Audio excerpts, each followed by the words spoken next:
Welcome to class, everyone. It's Coach Kai. Today we're breaking down my dual Kinetic Rain, Kinetic Rain of Impact Elementalist build for Path of Exile 3.27 Keepers of the Flame League. This build has insane clear, strong scaling into maps, and some really fun interactions like int stacking and mana stacking that help it to stand out from other wand builds.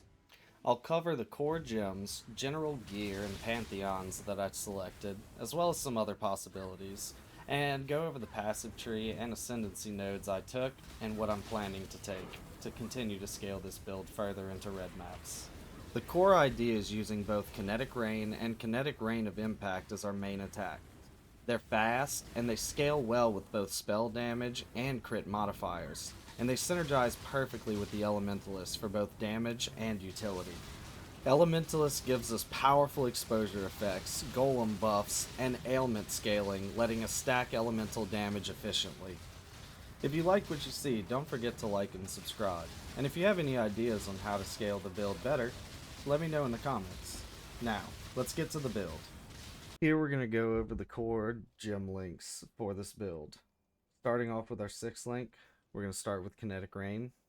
I'm not entirely sure if the final version of this we will use Kinetic Rain or the Kinetic Rain of Impact. PoB still doesn't have Kinetic Rain's anomalies parsed out, so we're going to be working on that and building through it as we continue through this league.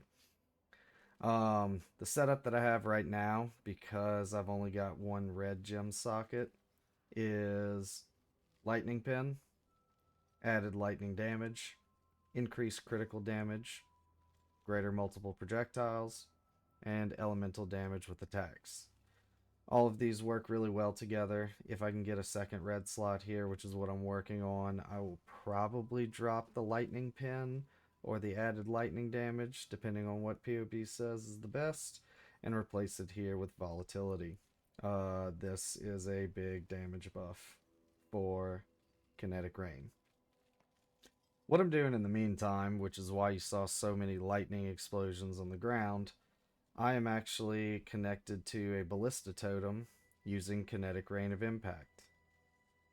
The Kinetic Rain of Impact linked with added lightning damage and focus ballista, so it is just adding to the damage when I attack. Since I'm an Elementalist, we've got our 4 golems: Flame Golem, Ice Golem, Lightning Golem, and Stone Golem. We're also using Mark on Hit with Assassin's Mark for rares and bosses. That way we don't even have to click it. It just kind of automatically does it, increasing our crit strike chance and crit strike multiplier on them. Also gives us a good chunk of life whenever we kill. Shield Charge, faster attacks, and Frost Blink are our movement skills. And the whole time while we're casting, we are also on a Spell Slinger right here, doing Tornado and Hydrosphere. Tornado's there for a little extra damage, but the Hydrosphere is great for the exposure and resistances. That's kind of the gem setup we've got going. Once we get PoB fully working with the Kinetic Rain skills, I'm going to look into possibly changing this whole setup if it's not helping that much damage-wise. It feels good right now, but I may end up changing this up to where we can add some more defensive modifiers in here. Maybe something like cast when damage taken, Immortal Call, Steel Skin if I've got the reservation, stuff like that. For the gear progression, when you're starting out, you want to look for wands with flat elemental damage and attack speed. Now, just as a precursor, my gear right now is scuffed. I am feeling the full effects of Poverty League right now. I haven't had a single divine drop. I'm hurting for currencies.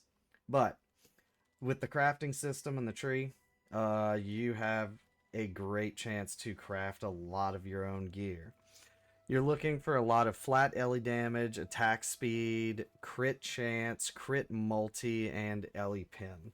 Those are all great modifiers. Increased elemental damage with attack skills is also a great modifier to have on your wand. As far as defenses go, or gear, armor, and stuff, I'm going full evasion energy shield, just to stack up as much energy shield as possible and evasion rating. When my flasks are up right now, terrible gear, nothing is quality either. I am sitting at, let's see, almost 10,000 evasion rating.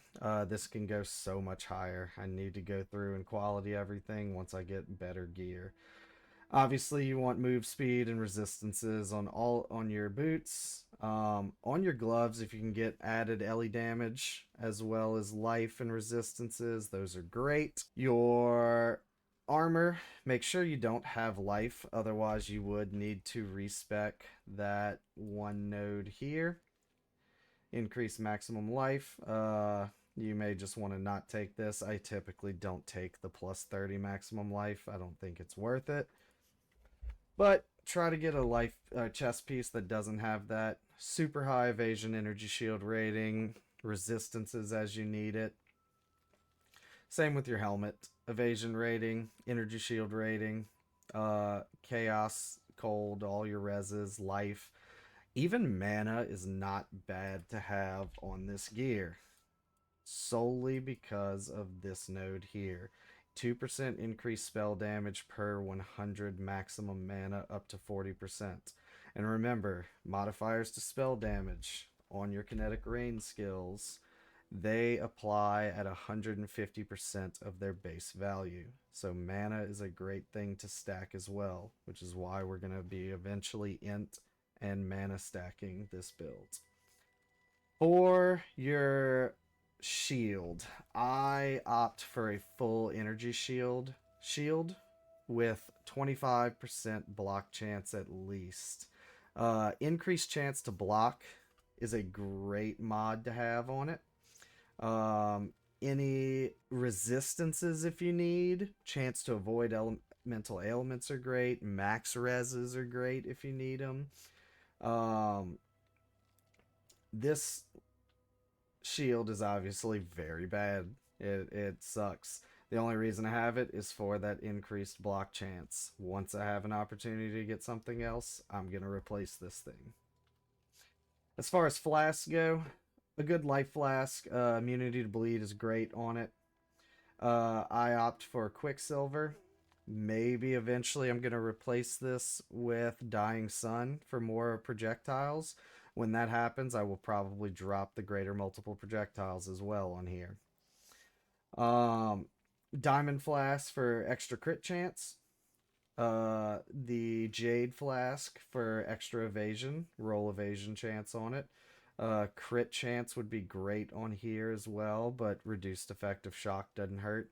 I'm pretty much shock immune because of my Pantheons. And then the Silver Flask. Onslaught is great. Increased attack speed with this skill is great. Don't think I covered Pantheons. I'm not entirely sure on what I'm doing with my Pantheons. I know once I get my final Ascendancy, which will be right after this video, I will probably swap over to Soul of the Brine King or Soul of Arcali. Dots hurt, especially against, since you're not leeching a whole lot like a Slayer would. Dots really mess up your recovery rates and leeches and stuff. So I may actually go Soul of Arcali for my major god, especially if I'm not CI. Once I spec into CI, I may change over to Brine King to avoid being frozen. Right now, just to keep shock off of me, because shock hurts, I have Garkon as my minor god. That is probably going to stay there until I get fully ailment immune. Other than that, I would probably maybe take Gruthcall for more physical damage reduction. Or Aberath for unaffected by Burning Grounds. Burning Grounds hurt. Or our passive tree and Ascendancy. First, we'll go over the Ascendancy. Right now, we are going to go, obviously, the golems first. Take those. Golem buffs are huge. Right now, I'm opting towards the 3 elementals. This one primarily for damage, always shocking and increasing the damage they take. Then these two as defensive nodes. Now, I am gonna always choose this one as my third. Chill is great. I have no physical mitigation other than this node though, so I think this is probably what we're gonna keep. If we can change it later to get some good physical mitigation somehow, or our dot evade chance, and everything else is working well for us, we might possibly take this. This is a huge damage buff, especially when added to here.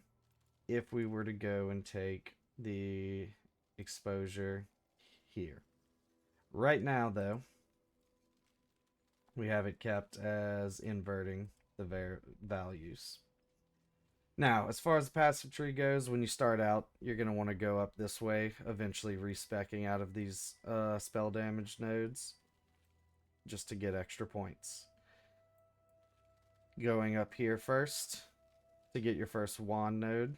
I got intelligence as added as the accuracy rating. I didn't have a lot of accuracy gear on it, and I noticed my spells were missing a lot. Make our way up here to this wand mastery. Getting wand attacks fire an additional projectile, going all the way around, increasing our attack speed, crit chance, and wand damage overall. This does also allow us to get power charges on kill. It's one of the sources of power charges we have. We then made our way here around level 35 to get golem buffs. That's when we got all of our golems as well. Next, we filled out a lot of these nodes in here. We got the spell suppress, or the, not spell suppression. Next, we started filling out these nodes here. We got mana, increased mana, and mana damage, or mana increasing our damage. This was great. Minimum power charges, extra power charges here. I opted to go with spell block as one of my defensive layers, and I don't feel the need for extra projectiles down here, and I didn't like the nerf to spell suppression, so I decided to, for the first time, try to go with spell blocks and attack blocks. Should be good for getting multi-hits. I picked up this block node here with this node to just give me a maximum of 30% attack block. My shield has 25%. Made my way down here, got this last block node for more block chance and a more spell block chance based on my more attack block chance. That helped. Other defensive layers, some life nodes. Eventually we can take these for life and energy shield as well. Those are good. We've taken this life node here as well. I don't have life on my armor, so I've taken this. I opted not to do CI. I can probably change to CI later, but for right now I'm doing hybrid life and energy shield. Because of that, I've decided to go both Ghost Reaver and Ghost Dance. Both of these not supported in PoB, or this one not supported in PoB yet. This is a great node to have. Recover energy shield on kill, keeps energy shield rates up, also increases energy shield. And since I have so much int, over 500 here, this is great to keep your evasion rating up. I plan to be doing some type of int stacking or mana stacking towards the end, and this is a great way to stack that. More power charges here. Keep going down. Accuracy is great. This may and increased crit strike chance is great. This by itself, it keeps me at pretty much 100% chance to hit. Hit chance 100%. Even against evasive energies, I think it's at 95% chance. So these nodes might actually be droppable. But with the crit strike chance on top of them, they're pretty good.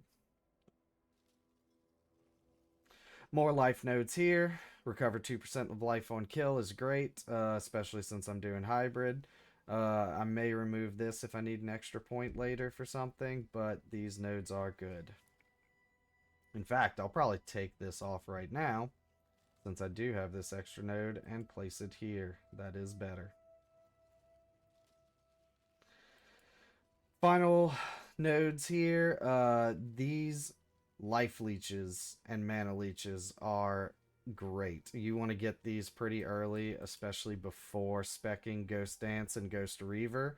That was something I was struggling with and didn't see in a lot of build guides. They had these selected, but didn't go down here first. I think these need to be selected first to make these useful to you.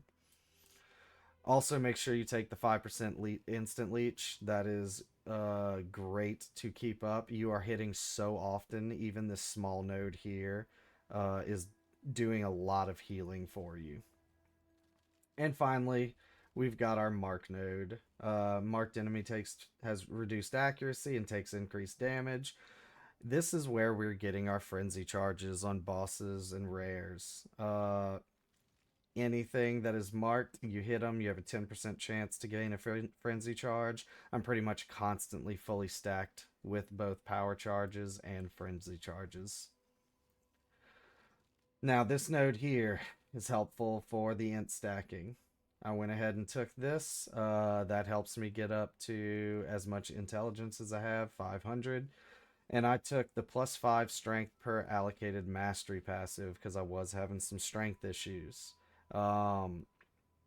Even now, my dex is good, so that is helping with life as well.